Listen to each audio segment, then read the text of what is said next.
karena kelemahan dan kekurangan kita sebagai manusia.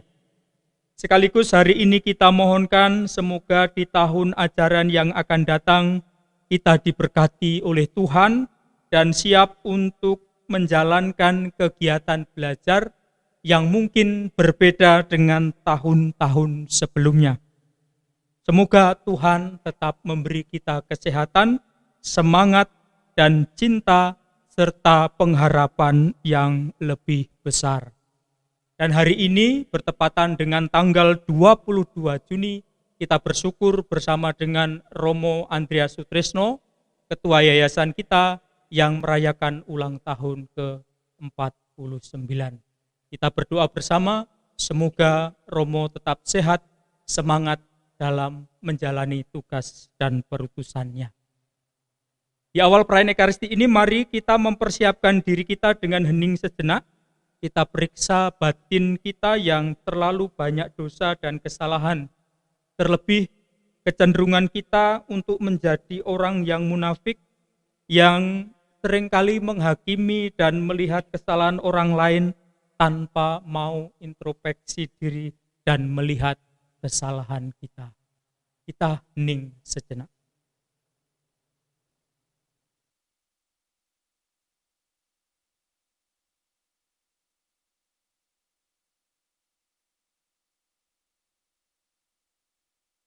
Tuhan Yesus Kristus, Engkau telah memanggil orang yang berdosa. Kasihanilah kami umat-Mu. Kau serahkan hidup-Mu supaya kami dapat hidup. Kasihanilah kami umat-Mu. Engkau menang atas kematian dan dosa. Kasihanilah kami umat-Mu. Semoga Allah yang Maha Kuasa mengasihani kita, mengampuni dosa kita dan mengantar kita ke hidup yang kekal. Amin. Marilah berdoa. Allah Bapa tujuan hidup kami, semoga kami patuh setia melaksanakan tugas yang kami terima. Perkenankanlah kami berusaha agar dunia ini layak dihuni setiap orang sesuai dengan cita-cita Yesus Kristus jalan kehidupan kami. Kami bersyukur atas berkat rahmat penyertaan yang telah Engkau berikan kepada kami, terutama bagi Yayasan Xaverius Tanjung Karang. Terlebih penyertaan-Mu untuk kegiatan belajar mengajar di tahun 2019-2020. Ada banyak pengalaman yang boleh kami terima yang merupakan berkat penyertaan-Mu. Tetapi sekaligus banyak kekurangan dan kesalahan kami yang kami percaya Engkau akan menyempurnakannya. Semoga di tahun yang akan mendatang, kami senantiasa tetap bersemangat dalam menaburkan benih-benih kasih kepada setiap orang yang dipercayakan kepada kami. Dan secara khusus hari ini kami berdoa untuk Romo Andreas Sutrisno yang merayakan ulang tahun ke-49. Semoga karunia kesehatan senantiasa melimpah kepada Romo Andreas Sutrisno, juga semangat dalam melayani kami semua. Demi Yesus Kristus, Putra-Mu Tuhan dan pengantara kami, yang bersatu dengan Dikau dalam persekutuan Roh Kudus Allah, kini dan sepanjang masa. Kita dengar sabda Tuhan.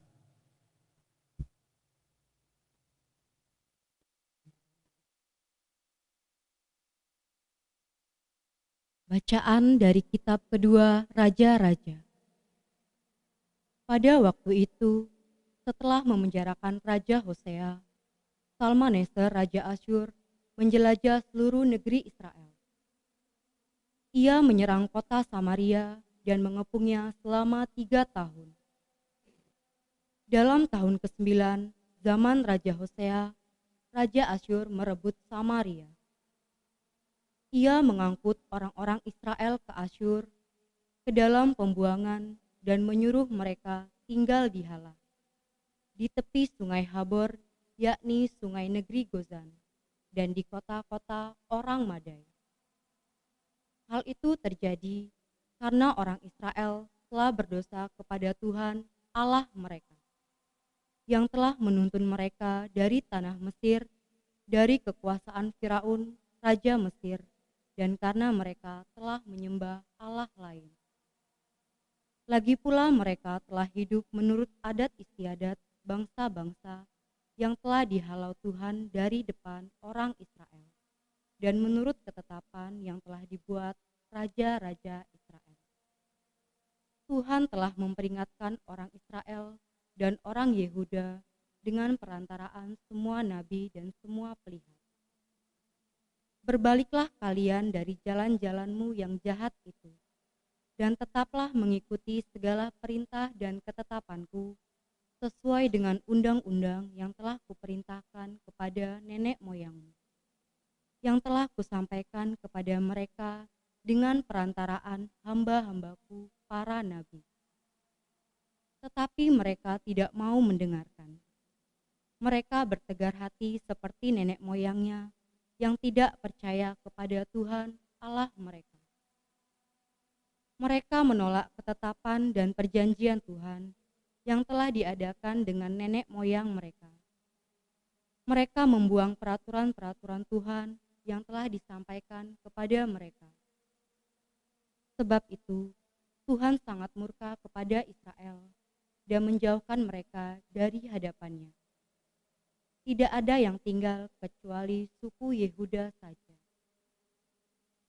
Demikianlah sabda Tuhan. Mazmur tanggapan dengan refren, selamatkanlah kami dengan tangan kananmu ya Tuhan, dan jawablah kami. Selamatkanlah kami dengan tangan kananmu ya Tuhan, dan jawablah kami. Ya Allah, Engkau telah membuang kami dan menembus pertahanan kami. Engkau telah murka, pulihkanlah kami. Refren, selamatkanlah kami dengan tangan kananmu ya Tuhan, dan jawablah kami. Engkau telah menggoncangkan bumi dan membelahnya. Perbaikilah retak-retaknya, sebab kami telah goyah. Engkau telah membuat umat-Mu mengalami penderitaan yang hebat. Engkau telah memberi kami minum anggur yang memusimkan.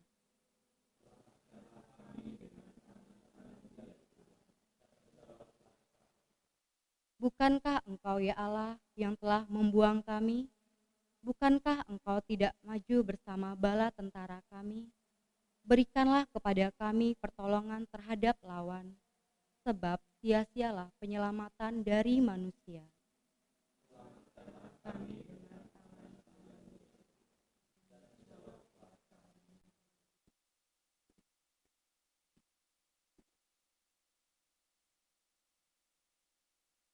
Alleluia, alleluia, alleluia, alleluia, alleluia, alleluia. Alleluia, alleluia, alleluia, alleluia, alleluia, alleluia. Firman Tuhan itu hidup dan kuat, menusuk ke dalam jiwa dan Roh Kudus. Alleluia, alleluia, alleluia, alleluia, alleluia, alleluia. Tuhan sertamu. Inilah Injil Yesus Kristus menurut Matius.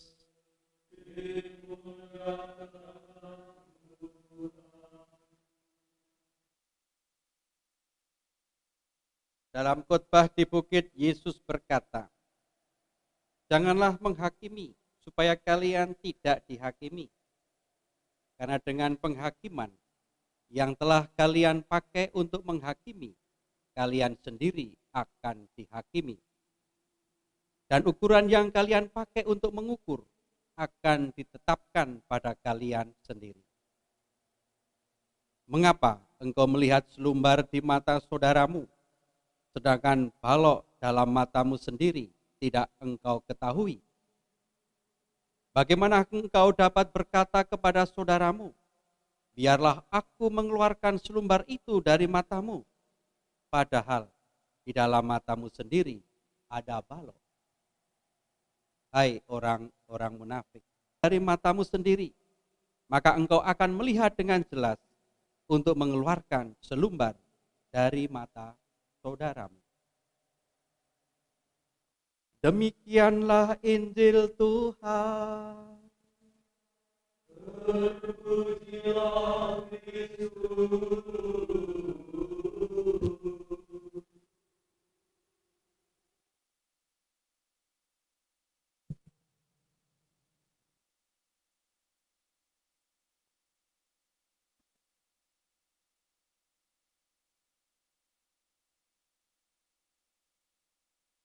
Saudara-saudari yang terkasih, dimanapun kalian berada, damai sejahtera dari Tuhan Yesus menyertai kalian semua.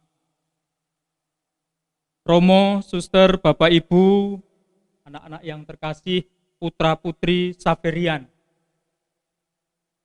Ada sebuah kisah bahwa pada suatu hari ada seorang buta dan seorang juling sedang bertengkar. Pertengkaran sangat hebat sampai terjadi perkelahian. Ayo kita berkelahi di lapangan. Siapa yang menang, itu yang benar, kata si buta. Si juling menjawab, siapa takut? Ketika mereka sampai di lapangan, si buta berteriak, hai pengecut, jangan sembunyi di tempat gelap, hadapi aku.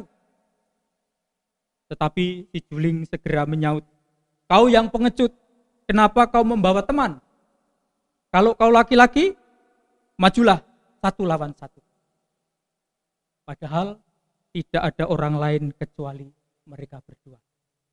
Si buta menganggap si juling bersembunyi, sedangkan si juling melihat seolah-olah ada 2 lawan di hadapannya. Padahal tidak.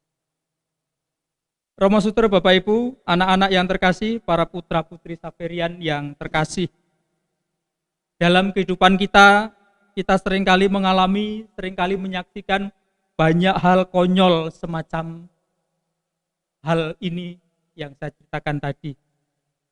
Orang bisa dengan gampang menemukan kelemahan dan ketidakberesan orang lain. Sementara kesalahan dan kedegilan hatinya sendiri yang lebih besar tidak mampu dikenalinya. Dalam ilmu psikologi, sikap seperti ini disebut sebagai proyeksi. Mekanisme pembelaan diri, yakni usaha untuk menyembunyikan kesalahan, kegagalan, dan hal-hal yang tidak baik tentang diri dengan cara menyalahkan orang lain. Jadi kelemahan yang kita miliki, kesalahan yang kita lakukan itu diproyeksikan kepada orang lain dan seolah-olah merekalah yang membuat. Yesus dalam Injil hari ini memberikan sebuah catatan yang keras dan tegas untuk kita. Jangan menghakimi. Tentu maksud Tuhan tidak berarti supaya kita tidak memperdulikan kesalahan orang lain atau membiarkan orang hidup dalam kesalahan. Atau Tuhan melarang kita untuk saling mengkritik demi kebaikan. Tidak juga Allah bermaksud melarang adanya lembaga peradilan.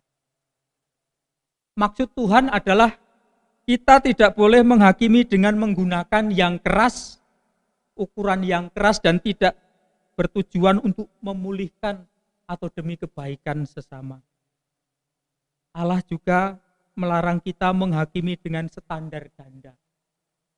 Ukuran yang lunak, ukuran yang rendah biasanya itu akan diperuntukkan untuk diri sendiri atau untuk kita masing-masing. Sementara ukuran yang tinggi, ukuran yang keras itu diperuntukkan untuk orang lain. Dan selain itu, penghakiman cenderung untuk mencari, cenderung untuk menuduh kesalahan atau hal-hal buruk orang lain yang seringkali disertai dengan kebencian dan rasa tidak suka tanpa disertai usaha untuk memperbaiki diri. Maka hari ini Yesus mengajak kita semua untuk introspeksi. Periksalah diri sendiri sebelum menghakimi orang lain. Dan selain itu, Yesus memberi jalan keluar untuk kita, yakni keluarkanlah dahulu balok yang ada di matamu, maka engkau akan melihat dengan jelas selumbar di mata saudaramu. Yesus mengajak kita semua untuk membaharui sikap, bukan dengan menyalahkan orang lain, tetapi menyadari diri sendiri pun penuh dengan kelemahan dan kesalahan. Karenanya, cara yang terbaik untuk membenahi keadaan yang buruk bukan dengan cara penghakiman, melainkan dengan cara mengubah diri sendiri dari dalam diri kita.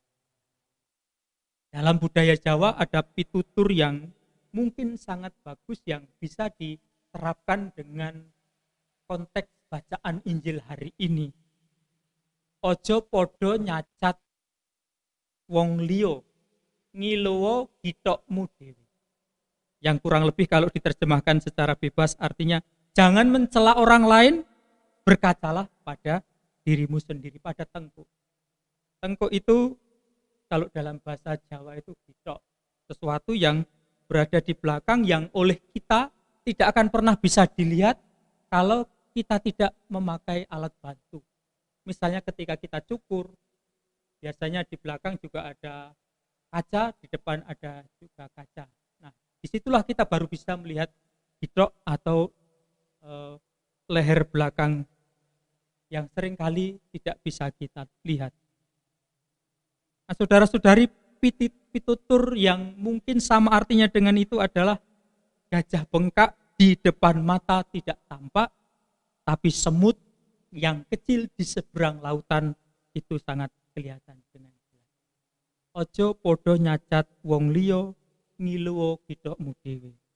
Di sini kita diajak untuk mawas diri, jangan membicarakan keburukan orang lain yang belum tentu buruk dan kita sendiri belum tentu baik. Bapak Ibu, saudara-saudari, para romo, suster, anak-anak yang terkasih, putra-putri Saberian dimanapun kalian berada, kita sudah menjalani tahun ajaran 2019-2020 dengan baik. Walau sekali lagi seperti di dalam pengantar tadi saya mengatakan masih begitu banyak kekurangan dan kesalahan di sana sini. Terkait dengan kesalahan dan kekurangan itu biarlah Tuhan menyempurnakan. Karena sekali lagi kesempurnaan itu adalah milik Tuhan.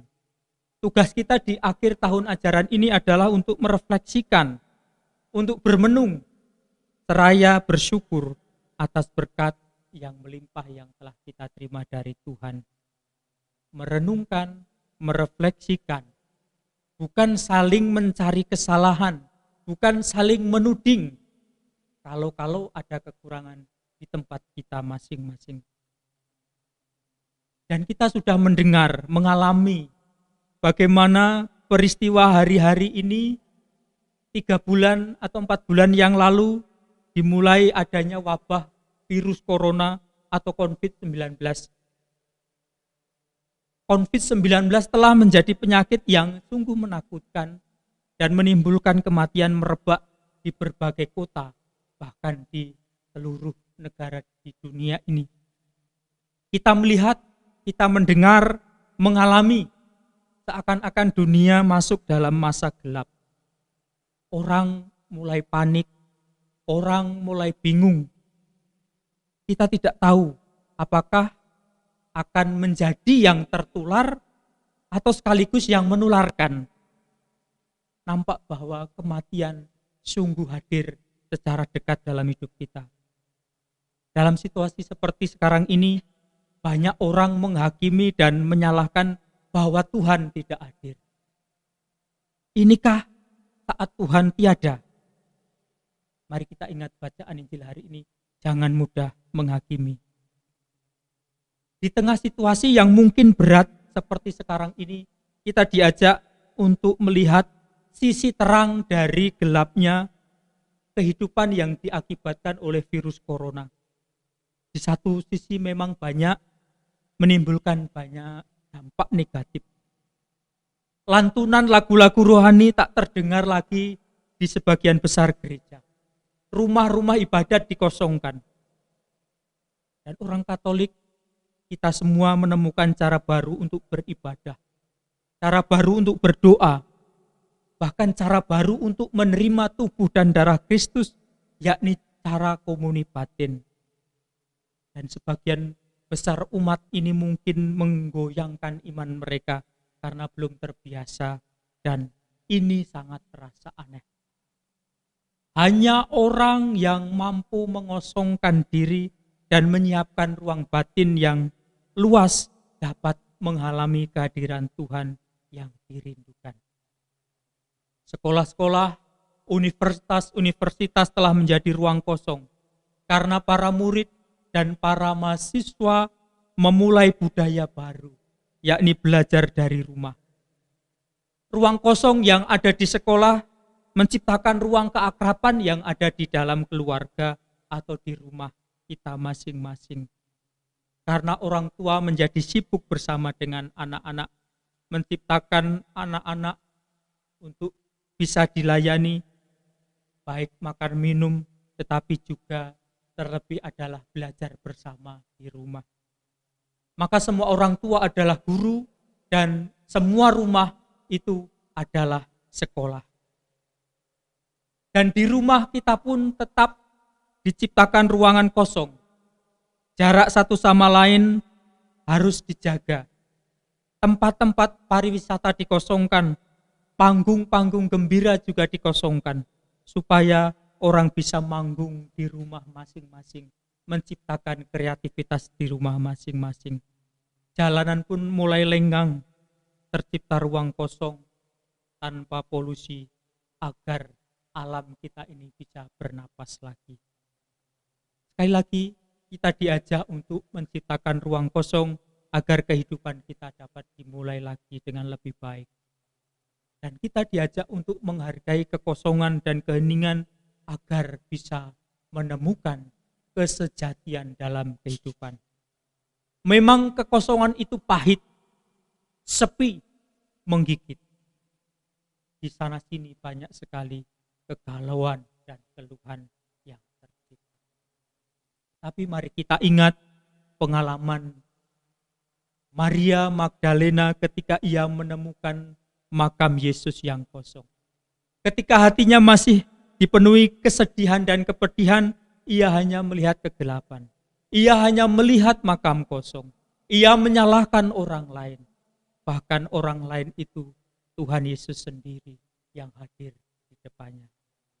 Tetapi manakala Maria Magdalena bisa mengosongkan hatinya, menciptakan ruang kosong dan mengalami keheningan di dalam batinnya, ia mengalami dan merasakan keheningan bahwa Tuhan hadir, Tuhan yang dirindukan datang, dan akhirnya Maria Magdalena berseru, "Aku melihat Tuhan."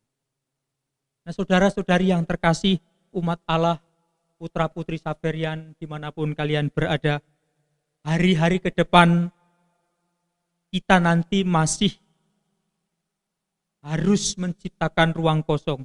Kita harus menjaga jarak dari keramaian orang, bahkan dengan orang-orang terdekat pun kita harus mengambil jarak. Wabah COVID-19 ini kita tidak tahu kapan hilang. Seperti pesan Bapak Uskup, mungkin akan menjadi penyakit yang lain, seperti penyakit yang lain, flu, TBC, malaria, dan lain-lain. Atau bahkan tidak akan hilang. Tetapi kita diajak untuk mengungkapkan cinta kita kepada sesama dengan cara yang baru. Bukan dengan cara bersandingan, bukan dengan cara memeluk, tetapi dengan mengambil jarak. Kita berani untuk mengosongkan diri, tidak mementingkan diri sendiri, bersabar, memegang komitmen untuk membela kehidupan yang mungkin mulai memudar akibat wabah corona ini. Sekali lagi mari kita ingat pesan uskup ketika misa pemberkatan minyak krisma dan pembaharuan janji imamat pada hari raya Tritunggal Maha Kudus. Mari situasi sulit sekarang ini kita jadikan sebagai kekuatan. Jangan kita anggap sebagai beban yang ditakuti. Mari kita jadikan kesempatan untuk menata habitus baru, new normal. Mari tetap kreatif, produktif, tanpa kehilangan kewaspadaan. Jangan pernah putus asa, tetaplah berpengharapan. Percayalah bahwa rancangan Tuhan untuk hidup kita itu adalah rancangan yang baik untuk memberi hari dengan penuh harapan. Kita ingat dalam Injil Matius bab 28 ayat 20 dikatakan, Aku menyertai engkau senantiasa sampai akhir zaman. Tetap semangat dan menjadi komunitas yang bahagia, solid, dan berpengharapan. Kiranya berkat Tuhan melimpah kepada kita sekarang dan selama-lamanya.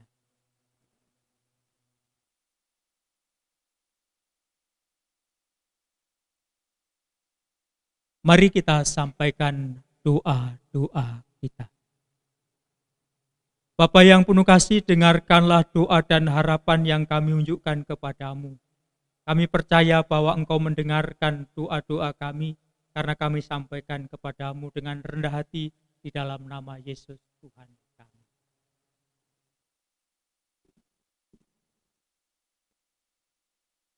Bagi pemimpin gereja, ya Bapa, curahkanlah rahmat dan roh penerang-Mu, bimbinglah para pemimpin gereja agar boleh mempunyai hati kudus-Mu dengan terang kebijaksanaan sejati. Semoga para pemimpin gereja yang telah Kau pilih menyadari tugas dan tanggung jawabnya, sebab karisma kepemimpinannya berasal daripadamu. Berilah mereka semangat pelayanan yang tulus dalam karya pengembalaan-Mu terhadap seluruh umat-Mu. Marilah kita mohon. Kabulkanlah doa kami ya Tuhan. Bagi bangsa Indonesia, ya Bapa, sertailah pemimpin-pemimpin kami dalam menyediakan kebutuhan negeri kami untuk memerangi pandemi ini. Bentengilah dan peliharalah kami agar segera terbebas dari serangan wabah ini. Berilah kami kekuatan, perkuatlah iman kami, hidupkanlah kembali harapan kami, dan tingkatkanlah kemurahan hati kami. Marilah kita mohon. Kabulkanlah doa kami ya Tuhan. Bagi Yayasan Saverius Tanjung Karang, ya Bapa, kami bersyukur atas berkat penyertaan-Mu sepanjang tahun pelajaran 2019-2020, sehingga banyak suka dan duka yang telah kami lewati bersama.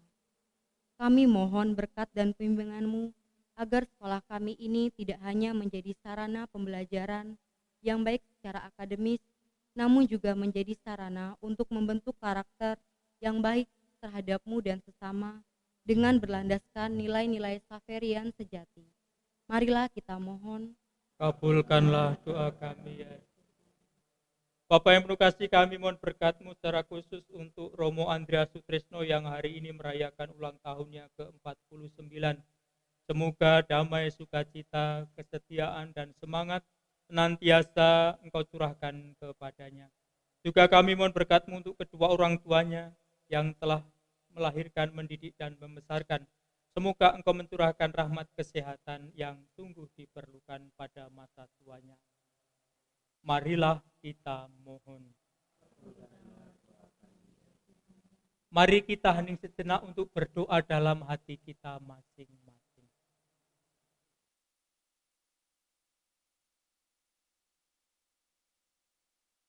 Marilah kita mohon.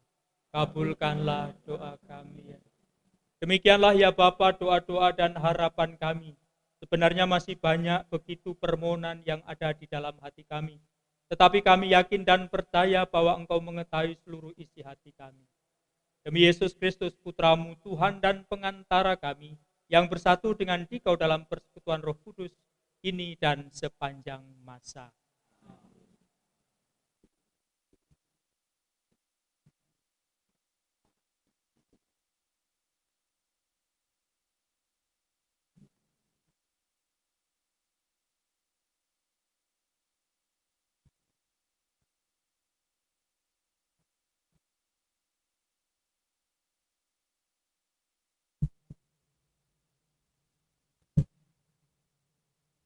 Terpujilah Engkau ya Tuhan Allah semesta alam, sebab dari kemurahan-Mu kami menerima roti yang kami siapkan ini.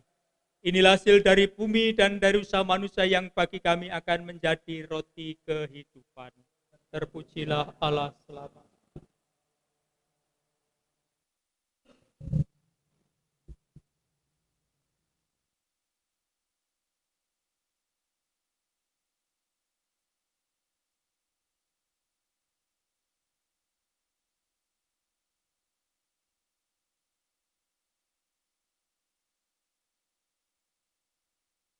Terpujilah Engkau ya Tuhan Allah semesta alam, sebab dari kemurahan-Mu kami menerima anggur yang kami siapkan ini.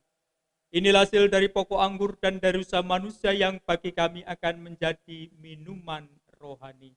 Terpujilah Allah selama.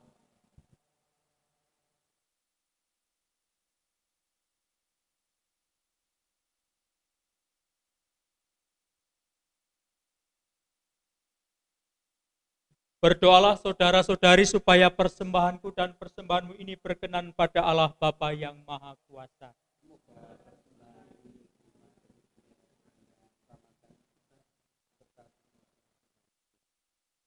Allah Bapa Maha Pengasih dan Penyayang, jangan sampai kami diadili, melainkan berilah kami keselamatan yang diperoleh Yesus berkat kebangkitannya. Sebab Dialah Tuhan dan pengantara kami kini dan sepanjang masa.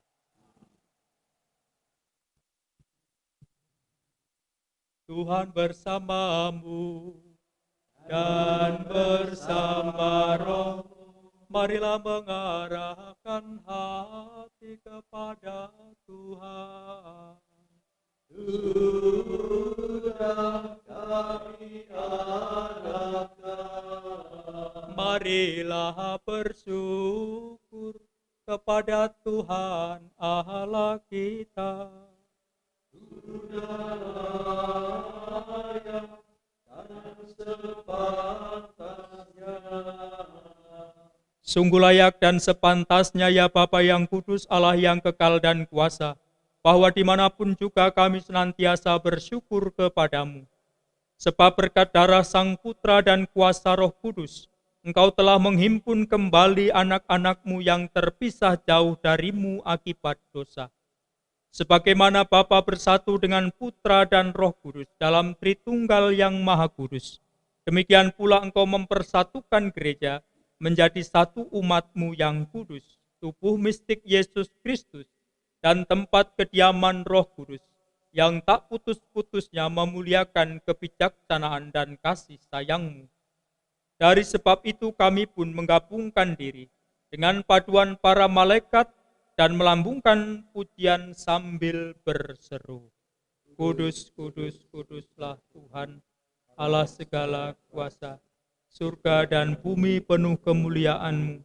Terpujilah Engkau di surga. Diberkatilah yang datang dalam nama Tuhan. Terpujilah Engkau di surga. Sungguh kuduslah Engkau ya Bapa, sumber segala kekudusan. Maka kami mohon, kuduskanlah persembahan ini dengan pencurahan Roh-Mu, agar bagi kami menjadi tubuh dan darah Putra-Mu terkasih, Tuhan kami Yesus. Ketika akan diserahkan untuk menanggung sengsara dengan rela, Yesus mengambil roti, mengucap syukur kepadamu, lalu memecah-mecahkan roti itu dan memberikannya kepada murid-muridnya seraya berkata, Terimalah dan makanlah, inilah tubuhku yang diserahkan bagimu.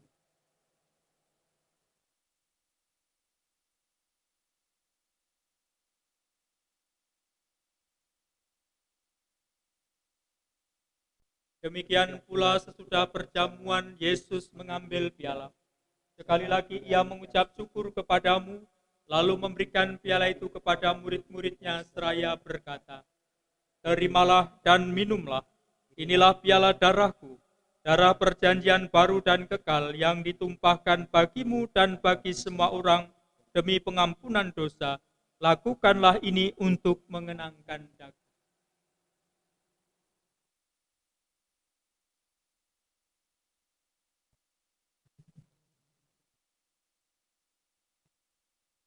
Setiap kali kita makan roti ini dan minum dari piala ini, kita menyatakan iman kita. Wafatmu kami kenang, ya Tuhan, yang bangkit mulia. Datanglah, umatmu menanti, penuh iman dan harapan. Sambil mengenangkan wafat dan kebangkitan Kristus, kami mempersembahkan kepadamu ya Bapa, roti kehidupan dan piala keselamatan. Kami bersyukur sebab kami Engkau anggap layak menghadap Engkau dan berbakti kepadamu.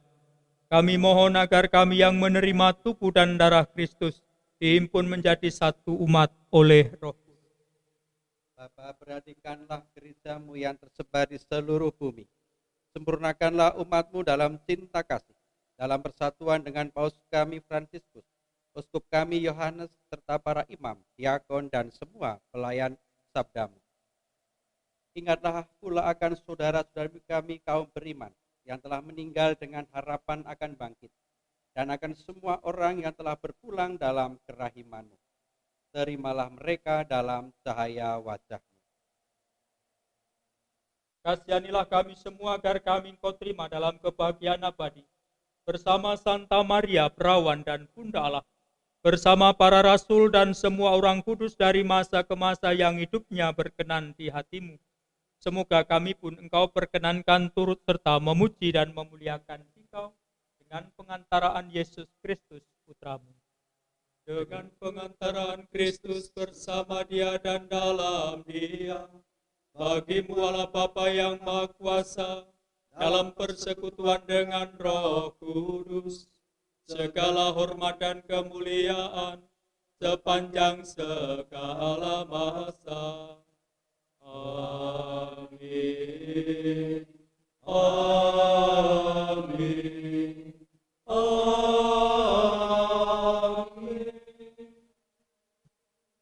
Atas petunjuk penyelamat kita dan menurut ajaran ilahi, maka beranilah kita berdoa. Bapa kami yang ada di surga, dimuliakanlah nama-Mu. Datanglah kerajaan-Mu, jadilah kehendak-Mu di atas bumi seperti di dalam surga. Berilah kami rezeki pada hari ini, dan ampunilah kesalahan kami, seperti kami pun mengampuni yang bersalah kepada kami. Dan janganlah masukkan kami ke dalam pencobaan, tetapi bebaskanlah kami dari yang jahat. Tuhan Yesus Kristus, jangan memperhitungkan dosa kami, tetapi perhatikanlah iman gereja-Mu dan restuilah kami supaya hidup bersatu dengan rukun sesuai dengan kehendak-Mu. Sebab Engkaulah pengantara kami kini dan sepanjang masa. Damai Tuhan bersamamu dan bersama rohmu.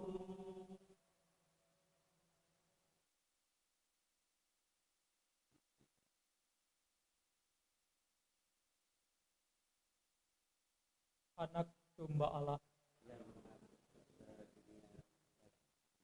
anak domba Allah, anak domba Allah.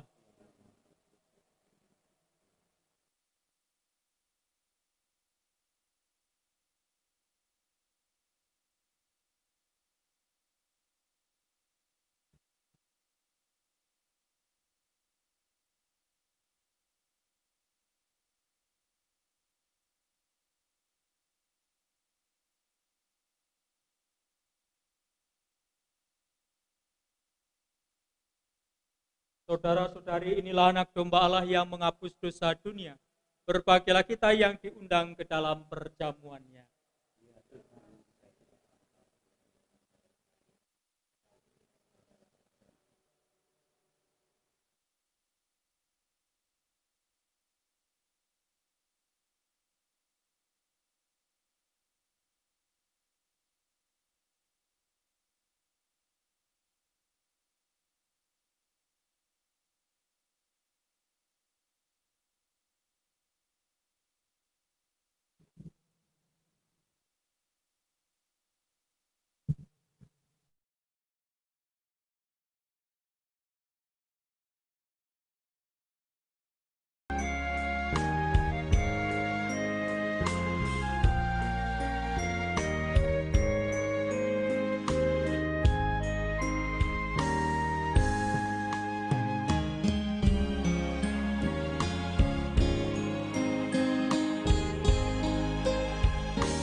Selamatkanlah umat kesayangan-Mu, ya Tuhan. Berilah kami pertolongan terhadap lawan, sebab sia-sialah penyelamatan dari manusia. Marilah berdoa. Allah Bapa sumber kehidupan baru, kami mengucap syukur karena telah Kau tunjukkan kepada kami jalan yang benar dalam diri Yesus Mesias. Semoga Ia sehari-hari tetap mendahului kami menuju dunia baru, tempat kehidupan baru yang sejati. Demi Kristus Tuhan dan pengantara kami.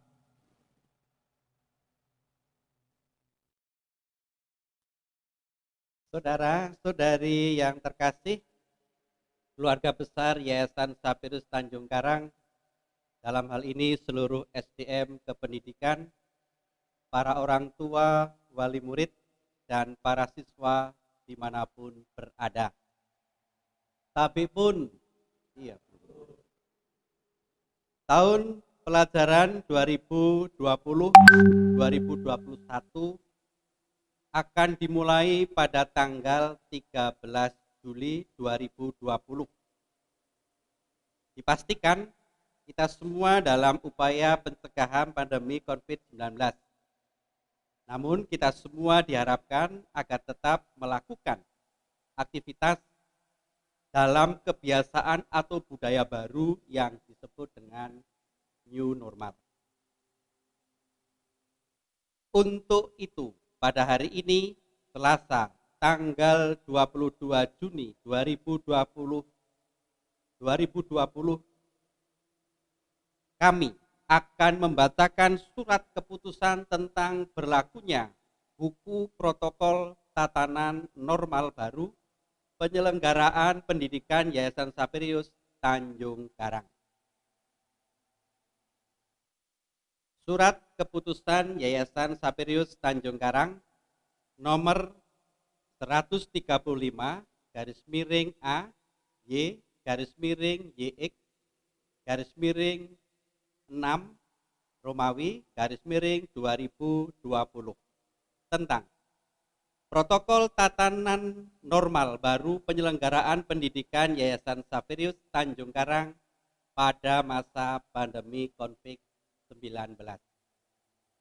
Pengurus Yayasan Sapirius Tanjung Karang menimbang dan seterusnya, mengingat dan seterusnya, memperhatikan perlu adanya pedoman penyelenggaraan sekolah dalam memasuki kondisi kenormalan baru, new normal, bagi setiap satuan pendidikan agar proses pembelajaran dapat berlangsung secara baik dengan tetap memperhatikan faktor keselamatan, kesehatan, serta keamanan semua pihak.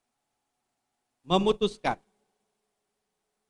menetapkan protokol tatanan normal baru penyelenggaraan pendidikan Yayasan Sapirius Tanjung Karang pada masa pandemi COVID-19.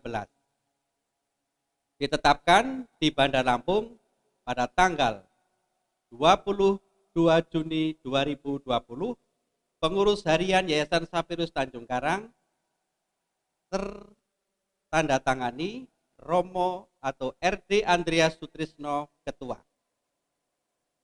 Akhirnya, mari kita semua terus menjalin komunikasi kerjasama dengan berbagai pihak untuk mengambil langkah-langkah yang tepat supaya pelayanan pendidikan di Yayasan Sapirius Tanjung Karang dalam memasuki situasi kenormalan baru tetap berlangsung dengan baik dan bermutu.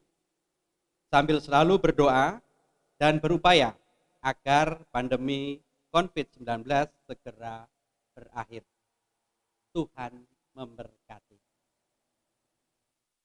Saudara-saudari yang terkasih, buku sudah dibuat, ini nanti akan disebarkan ke sekolah-sekolah dan dipersilahkan nanti masing-masing unit sekolah untuk menerjemahkan teknis praktisnya. Terima kasih.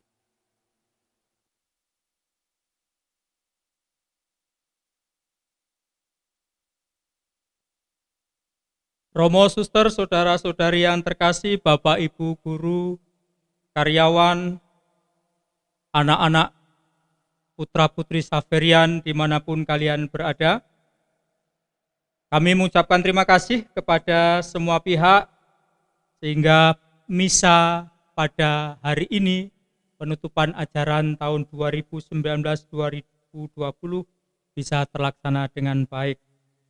Terima kasih untuk semua SDM tanpa kecuali yang telah berjuang dengan caranya masing-masing untuk membesarkan Yayasan Sapirius. Untuk anak-anak mulai dari TK, SD, SMP, dan SMA, dimanapun kalian berada, selamat liburan dan tetap jaga kesehatan.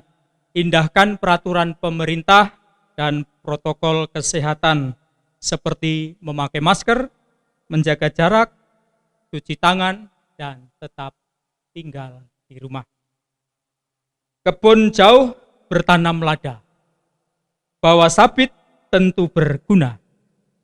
Jika masyarakat tidak waspada, semakin sulit menangkal corona. Dapat madu dari lebah, madu mahal untuk raja. Berminggu-minggu libur sekolah, tetapi liburnya di rumah saja. Terima kasih, dan hari ini kita bersyukur bersama Romo Sutris. Selamat ulang tahun Romo yang ke-49. Selalu sehat dan semangat dalam melayani kita semua. Mari kita akhiri perayaan Ekaristi ini dengan mohon berkat Tuhan. Tuhan bersamamu dan bersama rohmu. Kita sekalian dan orang-orang yang kita doakan hari ini senantiasa dibimbing diberkati oleh Allah yang Maha Kuasa, Bapa dan Putra dan Roh Kudus. Amin. Dengan demikian perayaan Ekaristi sudah selesai. Syukur kepada Allah. Mari pergi, kita semua diutus.